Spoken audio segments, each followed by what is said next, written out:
Тихо в комнату дверь притвори, у иконы задуй лампаду, свечи в комнате погаси. Говорить ничего не надо. Мы к окну подойдем вдвоем, молча глянем в глаза друг другу и в свидетеля призовем только лютую зимнюю вьюгу.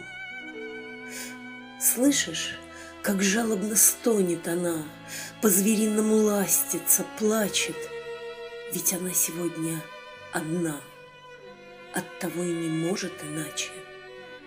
Вьюга тоже хочет тепла, ты послушай, как она корчится. Тоже будет со мной, когда это все вдруг внезапно кончится, и когда я стану постылой, нежеланной, тебе не милой, застелю белым снегом постель и замру в ней птицей бескрылой.